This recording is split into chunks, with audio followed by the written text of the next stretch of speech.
Le Coran dit, Jésus-Christ, c'est le fils de Marie.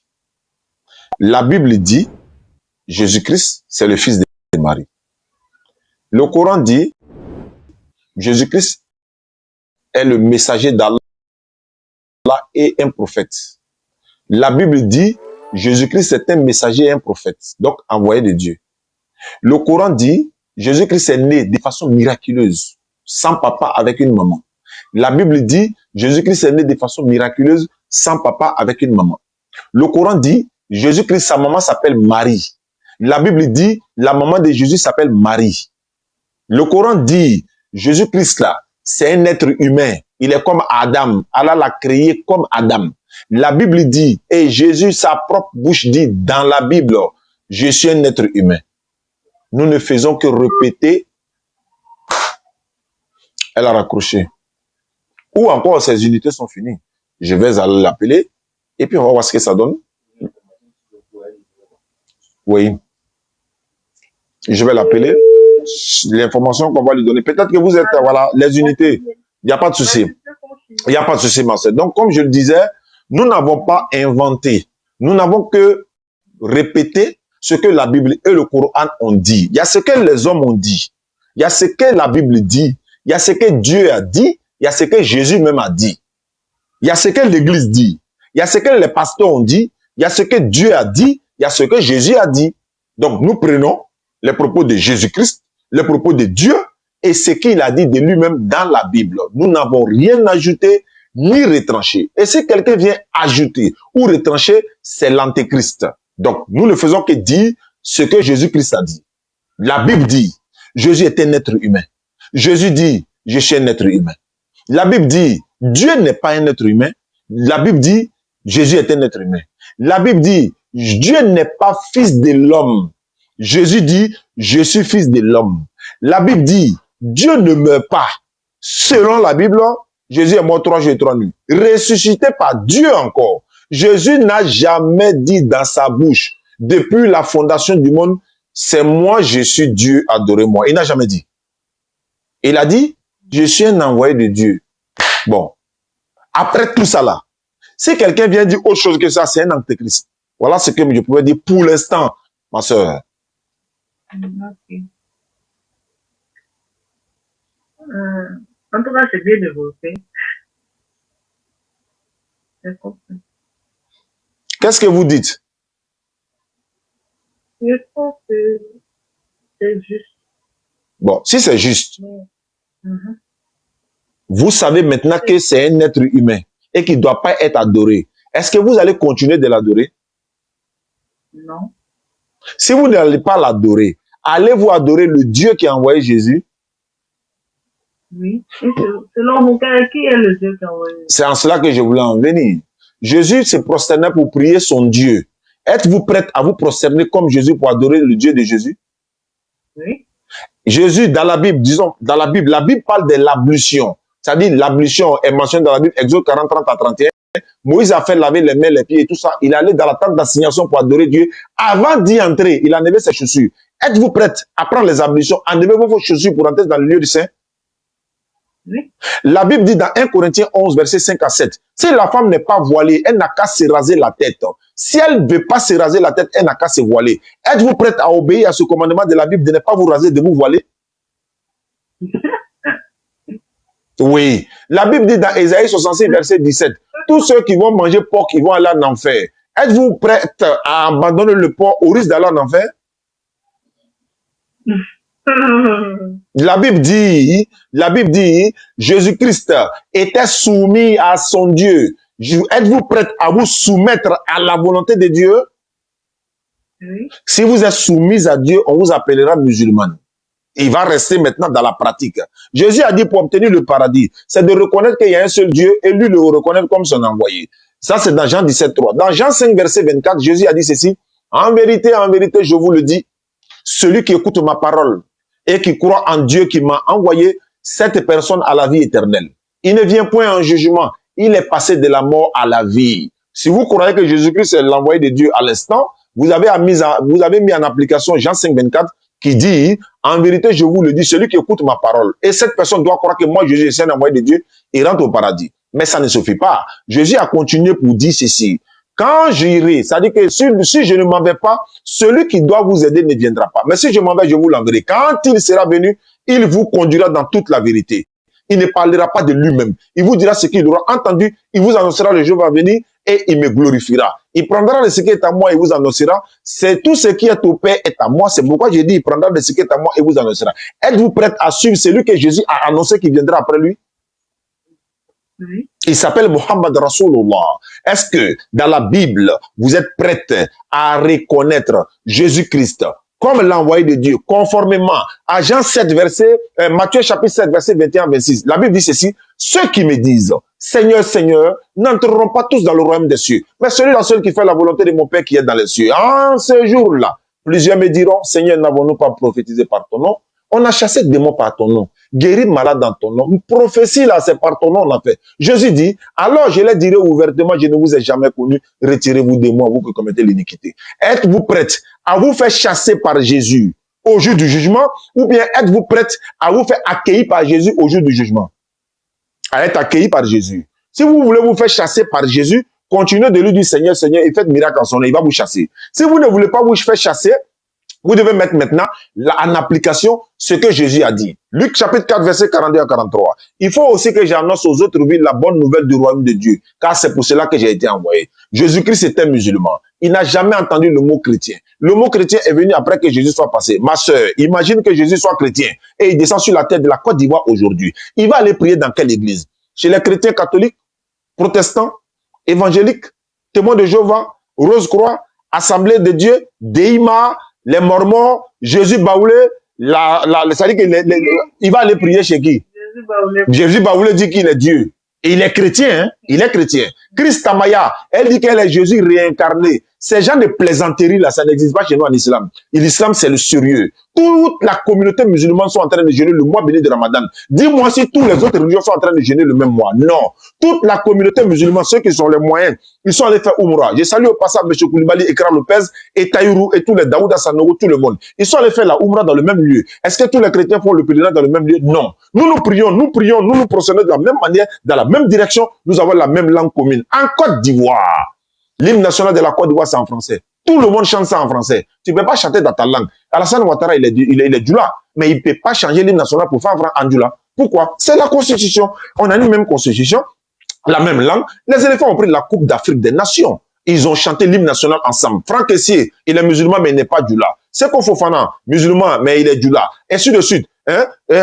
Gervinho, etc. Tous ceux qui étaient là, ils pouvaient chanter l'hymne national dans leurs rangs respectifs. Mais pourquoi? C'est parce qu'on n'est pas dans un désordre. Imagine un peu, vous avez 10 enfants, madame, et vos 10 enfants, chacun a sa langue différente, et que vous ne comprenez même pas la langue de vos propres enfants. Ils viennent de l'Europe, de l'Occident, de la France, de tout partout. Les enfants viennent aux funérailles, par exemple, de leur père, et puis ils sont arrêtés là, chacun est en train de parler dans sa langue. La maman même est perdue. Est-ce que ce sont mes enfants? Oui, ce sont des enfants. Mais pourquoi chacun parle dans sa langue? Mais est-ce que tu les as pris une seule langue? Est-ce que tu les as unis? Est-ce que tu les as rassemblés? C'est ça l'islam. Une seule langue pour la prière, une seule langue pour la lecture du Coran, une seule direction pour la prière, une seule manière de se procéder, une seule manière de prendre les ablutions, une seule direction pour la prière, un seul paradis. La ilaha illallah Muhammadu Rasulullah. Ma sœur, la balle est dans votre camp. Le salut est rentré dans ta maison. Jésus a dit, vous connaîtrez la vérité, elle vous affranchira. Dans le Coran, Allah dit Surat 3, verset 20. Ils te contredisent, si ce que nous t'avons révélé, dis à ceux à qui le livre a été donné, ainsi qu'aux illettrés. Avez-vous embrassé l'islam? S'ils embrassent l'islam, ils iront bien guidés. Mais s'ils tournent le dos, ton devoir n'est que la transmission du message. Allah sur ses serviteurs est clairvoyant. Ma soeur, c'est vous qui m'avez appelé ce soir. Allah passe par des gens pour parler aux gens. Dieu passe par des gens pour parler aux gens. Aujourd'hui, beaucoup de chrétiens sont d'accord avec nous pour dire Jésus n'est pas Dieu. Ils sont chrétiens. Missionnaire en fait partie. Guillaume Kofi en fait partie. Ils sont des tonnes et des tonnes de... J'ai un audio ici, mais je peux vous faire jouer. Il y a un monsieur qui m'a appelé ce matin. Il est catholique. Et je préfère que vous restiez en ligne. Vous allez écouter. Il m'a appelé ce matin.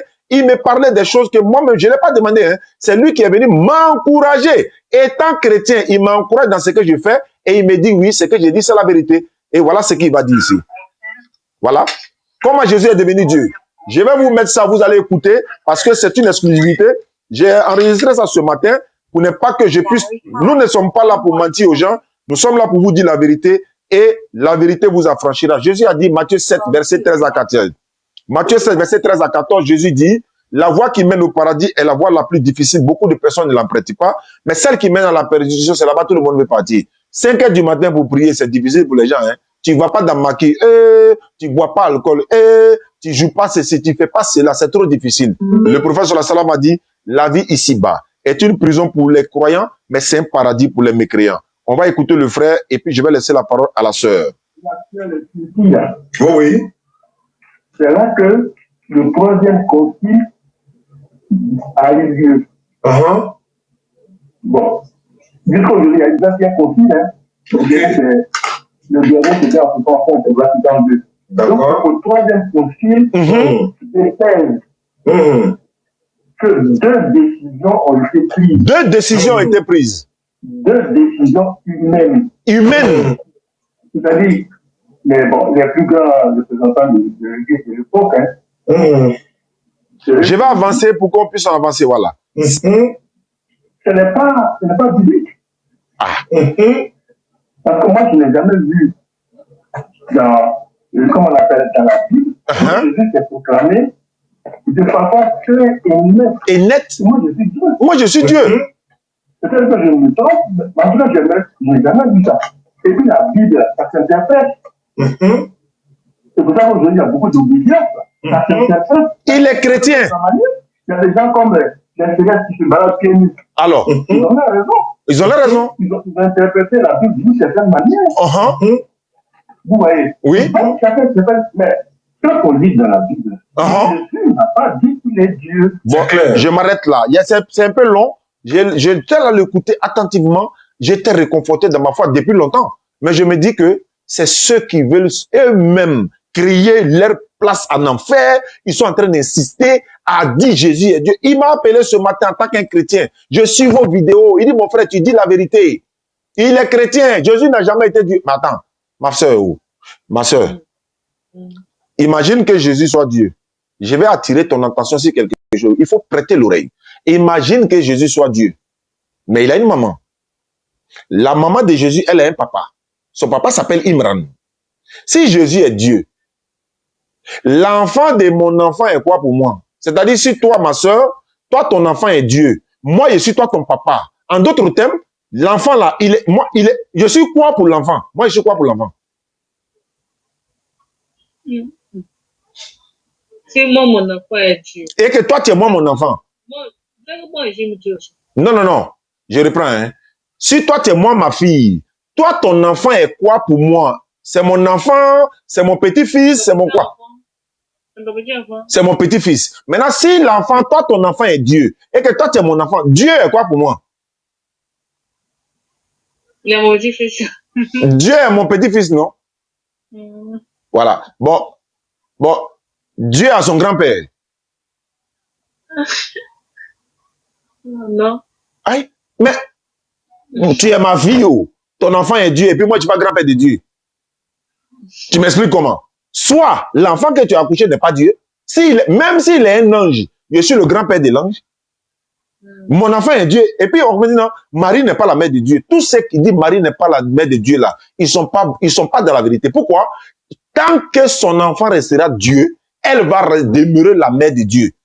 Si son enfant n'est pas Dieu, si seulement il n'est pas Dieu, elle n'est pas la mère de Dieu. Attendez, mon enfant est Dieu, je ne suis pas la mère de Dieu. C'est quoi? Ça veut dire quoi? C'est charabia ou bien c'est français on parle, ou bien c'est quoi on parle? Bon, c'est pas quoi. Ça dit que c'est ça là que les gens ont commencé à découvrir. Ils sont en train de fuir pour venir dans l'islam. Et quand la vérité vient comme ça là, tout le monde s'en va là. On s'en va aussi parce que c'est la vérité, tout le monde voit. Ceux qui m'ont appelé pour dire non, on va te convertir après avoir regardé vos vidéos là, ils sont nombreux. Mais Allah, avec ou sans nous, sa religion va passer. Elle va passer, elle va transmettre. Il y a des chrétiens qui sont en train de faire la dawa pour l'islam aujourd'hui. Guillaume Kofi a démontré par A plus B que Jésus n'est jamais venu se donner pour pécher de qui que ce soit. Mais nous, on a dit ça il y a une dizaine d'années. Ils sont en train de dire aujourd'hui Jésus n'est pas Dieu. Nous, on a dit ça avant-hier ou la semaine passée là. Il y a mis 4 chrétiens ensemble, ils sont en train de faire débat. L'autre dit Jésus est Dieu, Jésus n'est pas Dieu. Et puis c'est moi musulman qui suis modérateur. Ça ne vous dit rien. Et ils sont prêts à revenir. Hein. Dès demain ou après-demain, ils sont prêts à revenir. Donc voilà ma soeur, la vérité t'est donnée ce soir. Et nulle contrainte en religion Le bon chemin, c'est distinguer délicatement. La balle est dans ton camp, ton salut est dans ta main. Et le salut, il est personnel. On vous a enseigné que Jésus est venu donner sa vie pour vous. Mais la Bible dit, Deutéronome 24, 16, le Père ne portera pas le péché du Fils, le Fils ne porte pas le péché du Père, chacun meurt pour son péché. Imagine que ma soeur soit malade, je ne le souhaite pas. Si moi je suis malade, je ne le souhaite pas. Est-ce que moi, ma maman ira à l'hôpital pour faire les injections pour que moi je sois guéri? Si moi, mon enfant est malade là, est-ce que c'est moi qui dois avaler les comprimés pour que l'enfant soit guéri? Mais pourquoi moi je pêche et puis c'est Jésus qui prend? Moi j'ai péché, c'est Jésus qui prend. Mais quand moi je suis malade, c'est pas ma maman qui avale les comprimés. Ça veut dire quoi ça? Si moi je suis malade, c'est moi qui prends les, c'est moi qui avale les comprimés. Si j'ai péché, c'est moi qui prends. Et Deutéronome 24, 16 le dit. Le Père ne porte pas le péché du Fils. Le Fils ne porte pas le péché de son Père. Chacun meurt pour son péché. Deutéronome 24, 16. Vérifiez à la maison. Ézéchiel 18, 20 à 23. Vérifiez à la maison. Notre devoir n'est que la transmission du message. Voilà un peu ma soeur, je vous écoute alors. Bonjour, merci beaucoup. C'est rien, c'est... Je vais vous appeler de temps en temps s'il y a de nouvelles questions. Mais je veux savoir une chose. Qu'est-ce qui vous empêche tant de devenir musulmane? Beaucoup de choses. Donne-moi une seule chose. Une seule. Une seule chose. Moi, mes parents sont témoins de Jéhovah. D'accord. Vous voyez, mes parents sont témoins de Jéhovah. Et si je décide d'être musulman, ça va créer beaucoup de choses. Je comprends mieux. Ça, c'est un. Ça, c'est le numéro 1. Et ça crée un grand fouillis. Depuis petit, on est témoins de Jéhovah. Je vais vous poser une question. Je m'y connais pas. Est-ce que vous savez que chez vous, les témoins de Jéhovah, je ne souhaite pas, hein? Si ta maman est malade, elle a un problème de sang, là, tu ne peux pas lui donner sang? Je sais, ça m'est déjà arrivé, moi. Attends. Tu sais que là, l'islam est trop doux. Ta maman a saigné pour toi. Ça m'est déjà arrivé. Ta maman a saigné pour toi. Elle a failli perdre la vie pour toi. Toi, tu grandis. C'est même pas biblique, hein? C'est même pas biblique. On dit si ta maman est malade, tu ne peux pas lui donner sang. On dit toi. Il se base plus sur le don du sang en disant que Dieu. On ne doit pas manger l'animal à son sang. L'âme est dans son sang. Mais ça, c'est une fausse interprétation. Jésus a dit aime ton prochain comme toi-même. Aimer son prochain, ça veut dire quoi? Il y a un homme qui a été, je crois, agressé. J'ai paraphrase, je ne me rappelle pas trop du jeu. Il y a longtemps, il y a lu ce passage. Je crois qu'il était blessé, un truc, il était sur la route. Tout le monde dépassait la personne, tout le monde le dépassait. Mais il y a une personne qui est venue le prendre, le soigner, aller le soigner, le mettre à la maison, l'habiller, le nourrir, tout ça. Jésus prend cette parabole et a dit, mais entre vous tous là, qui est son prochain? On dit, c'est celui qui a pris soin de lui qui est son prochain. Mais Jésus n'a jamais dit, il dit, aime ton prochain comme toi-même. Et puis il dit quoi? Tu aimeras ton Seigneur. Il dit quoi? Obéis à tes parents. C'est-à-dire ton père et ta mère. Jésus a dit d'obéir à son père et ta mère. Mais c'est coranique. Allah dit dans le Coran, si tous deux doivent atteindre la vieillesse auprès de toi, alors ne les dis point fille, mais reste auprès d'eux de façon convenable. Alors que c'est vers moi sera votre retour. Donc Allah dit d'obéir certes aux parents et de ne même pas les dire fille. Fille, l'une des phrases la plus petite de la langue arabe. Fille, c'est-à-dire que c'est une entente, quoi. C'est-à-dire que c'est tellement petit, Allah dit de ne pas dire ça aux parents. Mais vous dites que, donc toi, ma soeur, c'est-à-dire que moi, je peux être à l'hôpital, aller voir peut-être un malade, par exemple, et puis je vous vois en train de pleurer à côté. Je vous demande, ma soeur, il y a quoi? Non, c'est ma maman. Il y a quoi? Elle a un problème de sang. Mais donc, lui, il ne peut pas. Oh. Je suis témoin de Jéhovah, je ne peux pas. Elle va mourir, quoi? Oui. Il y a quoi? Faut donner. C'est quel Dieu qui a dit ça? C'est quel Dieu qui a dit ça? Donnez ça. Il a fait un accident, il a perdu tout mon sang. Il a failli mourir. Allah. Oui, il a failli mourir. Là, c'était en 2018. Si on m'a pas fait don de sang, là, je n'étais pas encore. Mais donc, à partir du moment où on t'a fait don de sang, c'est que tu n'es plus témoin de Jéhovah, parce que tu es enfreint à la loi des témoins de Jéhovah. C'est pour ça que moi, depuis là, je ne suis plus à l'église jusqu'aujourd'hui. Parce que ma maman a accepté qu'on me donne don de sang. Hein. Ils l'ont genre excommunié de l'église et puis ils ne sont pas venus me voir jusqu'à ce moment. Non, Sultan Abé Bara là. Sultan Abé Bara même. Ouais. Moi aussi, je n'ai plus mis mes pieds à l'église. Mais tu n'as pas mis tes pieds à l'église. De ta position actuelle, si le Malak al-Maut, c'est-à-dire que l'ange qui ôte la vie, là, vient te prendre là, tu vas aller dire quoi au Seigneur de l'univers? C'est-à-dire que tu n'as pas d'excuse même. Tu t'arrêtes devant lui. Non, je savais que ce n'était pas vrai, mais je ne pouvais pas. Qu'est-ce qui t'empêche? C'est vrai que tu vois, comme tu l'as dit là à la maison aussi, bon. Parce que nous, on a converti des gens. 2 jours après, on les a mis au dehors, on était obligés, on avait des problèmes, on ne savait même pas où les mettre et tout ça. Si c'était chez moi à la maison. C'est le père de mon fils qui m'a donné votre numéro. Ok, je comprends mieux. Je comprends mieux. Parce que lui, il est musulman. Ok. Et je lui ai dit que s'il a réussi à me convaincre que la religion est une religion, parce que moi, je cherche ma voie. Oui. Il me dit que si tu as réussi à me convaincre, je rentre là-bas, je ne sors plus. Parce que je ne veux pas rentrer parce que c'est 3 ans, tu es mon chéri, tu es musulman. Pour pouvoir me marier, je vais être musulman aussi. Si je rentre là-bas, c'est que je prends la religion plus que toi-même. Je vais prendre la religion que toi-même. Donc, trouve un moyen de me convaincre. Mais il t'a amené ici, là. Ouais, il t'a. Ouais. Maintenant, et aujourd'hui, là, est-ce qu'il t'a répondu? Ouais, Allah Akbar. Mais il reste quoi? Aïe, gratin qui reste là. Faut envoyer, on va nettoyer. Gratin, ne vous inquiétez pas, il y a mon numéro. Tu sais combien de convertis on a fait en ce mois? 207 personnes converties. Les 75% étaient tous des catholiques et le reste étaient des évangéliques et puis soit musulmans, partis, revenus et tout ça. Témoins de Jéhovah même, c'est très rare, mais bon. Et puis eux là, leur débat est tout intéressant. Parce qu'il y a fait débat avec des témoins de Jéhovah. Je les ai montré beaucoup de passages de la Bible qui n'existaient pas dans la Bible des témoins de Jéhovah. Ça a été coupé, jeté. Et le gars m'a dit, c'est les fourmis qui ont mangé la partie là. J'étais stupéfait. Et sous fourmis. Il dit, c'est les petits fourmis qui ont mangé la partie. Parce qu'il y a beaucoup de versets. C'est-à-dire que Jésus devait faire lapider une femme qui a commis l'adultère avec un homme. Ils ont envoyé la femme seule. L'histoire là n'existe pas dans la Bible des témoins de Jéhovah. Ouais, ah ouais, donc il y a de quoi. Hein? Donc, ma soeur, en tout cas, je ne t'oblige à rien. Il y a un truc aussi que je ne supporte pas sur l'islam. Quand tu as fait les 4 femmes, là, je ne peux pas le supporter. C'est la partie là. Hey! Aïcha, sortez. Mariam, Madame Bakayoko, venez au... Quoi tu m'as dans Sangaré, venez, sortez. Elle dit affaire de 4 femmes. Ça dit que... Mais toi, tu dis notre affaire de 4 femmes là. Alors que c'est dans ta Bible, ça y est. Non, c'est pas dans ma Bible. Ah, moi, on ne me dit pas ça. Moi, là, on ne me dit pas ça. Attends, Attends, je vais lire la lecture, comme on le dit. Comment c'est pas dans ta Bible? Il y a chez Jacob. Tu vas comprendre. Genèse chapitre 30. Non, Genèse chapitre 29 d'abord. Et puis, il y a tes données même. Je commence d'abord Genèse 25. Verset 1er. Genèse chapitre 25, verset 1. Abraham prit encore une femme nommée Ketura. Quand on dit encore, là, il a bissé. Ça fait 1. Je continue. Je suis dans... voilà, Genèse. Genèse chapitre 29. Genèse chapitre 29, verset 20. Je suis là. Ainsi, Jacob servit 7 ans pour Rachel. Et elle fut à ses yeux comme quelques jours parce qu'il l'aimait. Ensuite, Jacob dit à Laban, donne-moi ma femme car mon temps est accompli. Et j'irai vers elle. Laban réunit tous les gens du lieu et il fit un festin. Le soir, il prit Léa, sa fille, et l'amena vers Jacob, qui s'approcha d'elle. Et Laban donna pour servante à Léa, sa fille, Zilpa, sa servante.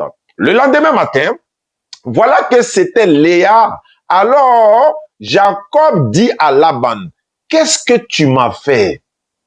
N'est-ce pas pour Rachel que j'ai servi chez toi pour tout ce temps-là? Et puis tu m'as trompé? C'est-à-dire que lui, il a servi chez son beau-père pendant 7 ans. Au lieu de lui donner la petite soeur, il s'est lui donner la grande soeur. Il dit, mais attends, tu m'as fait quoi comme ça? Tu m'as trompé là. On continue. Au verset 26. Laban dit, ce n'est point la coutume dans ce lieu de donner la cadette avant l'aînée. Achève la semaine avec celle-ci. Et nous te donnerons ainsi l'autre pour le service que tu feras encore chez moi pendant cette nouvelle année. Jacob fit ainsi, il acheva la semaine avec Léa, puis Laban lui donna pour femme Rachel, sa fille. Laban donna pour servante à Léa, Rachel, Bila, sa servante. Je vais paraphraser. Je vais dans Genèse chapitre 30 maintenant. C'est là que ça va commencer. Genèse chapitre 30, verset 1er. Lorsque Rachel vit qu'elle ne donnait point d'enfant à Jacob, elle porta envie à sa sœur et elle dit à Jacob, donne-moi des enfants, sinon je meurs. La colère de Jacob s'enflamma contre Rachel et dit, suis-je à la place de Dieu qui t'empêche de féconder? Elle dit, voici ma servante. Bila, va vers elle, qu'elle enfante sur mes genoux, et que par elle, j'ai aussi des enfants, des filles. Je vais paraphraser. Jacob a marié Léa et Rachel, petite et grande sœur. Il a pris Zilpa et Bila, les deux servantes encore. Ça lui fait 4 femmes. Jacob, il fait partie des ancêtres de Jésus. Ça, c'est le premier point. Deuxièmement, quand on parle de El-Kanaï, dans la Bible, El-Kanaï, il avait 2 femmes. Et puis d'abord, il y a un verset qui vient de rentrer dans ma tête. Deutéronome 21, verset 15. Deutéronome 21, verset 15. Je suis à la page directe. Si un homme qui a 2 femmes, c'est Dieu qui parle. Il aurait pu dire, si un homme qui a 2 femmes, il n'a qu'à laisser l'autre. Si un homme qui a 2 femmes aime l'une et puis il n'aime pas l'autre, et s'il a des fils dont le premier-né soit de la femme qu'il n'aime pas, il ne pourra point, quand il partagera son bien entre ses fils, reconnaître comme prémisse, non, comme premier-né, le fils de celle qu'il n'aime pas, à la place de celle qu'il aime, à la place de celle qu'il n'aime pas, et qui est le premier. Ça, c'est un premier point. Donc, c'est pour dire, Dieu est en train de mettre de l'ordre dans un foyer polygamique. Il dit, si quelqu'un a 2 femmes, il aime l'autre, il n'aime pas l'une, etc., etc., il donne les consignes ici. Dieu est en train de mettre de l'ordre. Il pouvait dire, non, c'est un homme qui a 2 femmes, il n'a qu'à laisser l'autre.